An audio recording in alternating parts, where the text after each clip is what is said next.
Okay, Angie, I'm going to attempt to show you how you can use this rubric when grading. So I've already submitted some stupid stuff in here, and so you just go to Speed Grader. Alright, and up here, I guess you can't really see it. Let me try to move this over. There we go. Right here, I have submitted a video recording, and then I also did text, but maybe it got rid of the text. I don't know. So, hi Angie, trying to hold my neck. So that would be the video recording, and then to score it with my rubric, we can come over here. Let me scoot this over, and is there a way to make that? No. I was trying to see if there was a way to make this bigger, but I don't think there is. So anyway, we'd have to work on that. But anyway, you see you have your different domains here. And so you can click here to get the longer description. It tells you there. And then you can just highlight as you go through the different scores. Okay. And if you want to add comments, you can type in your comments. Forgot to wash hands.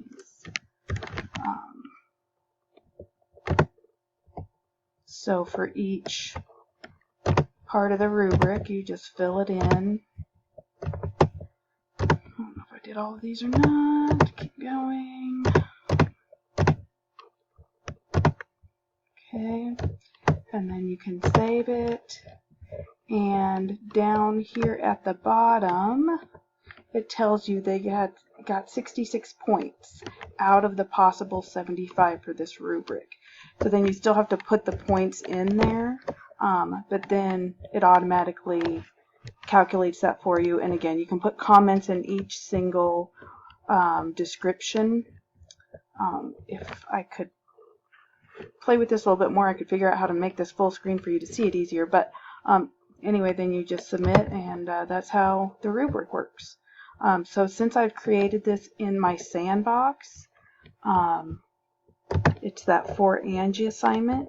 I think you need to upload this whole assignment, and then the rubric will come with it, and then you can just reuse the rubric over and over again. So let me show you that real quick.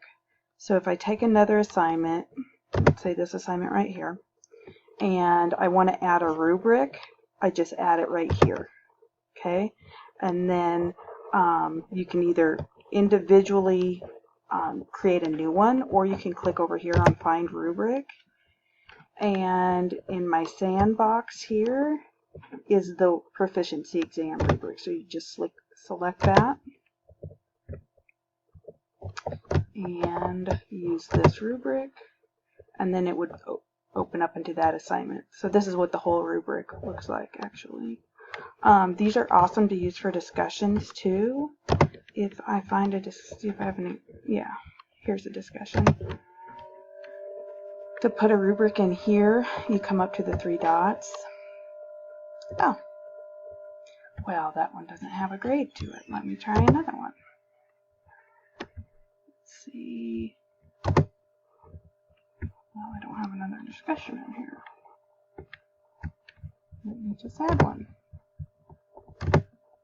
Discussion.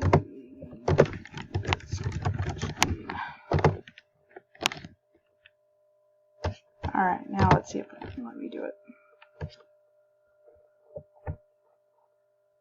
Maybe I need to put something in here. Oh yeah, I need to put grading, I think. Graded.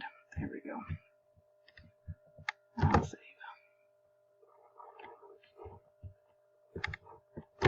Okay, yeah, now you can add a rubric. You have to make sure that you have already identified that it's graded, a graded discussion, and then you can add your rubric. And then the same thing, you can either go in here and do find a rubric and take the one, or just exit out if you want to create your own, and then you can just create your own. So you just click on here and type in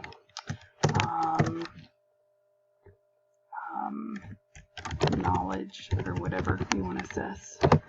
Student demonstrated.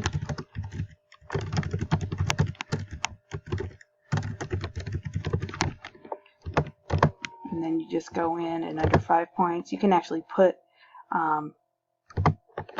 more details of what will earn them 5 points down in here. And you can just add more points each time. So you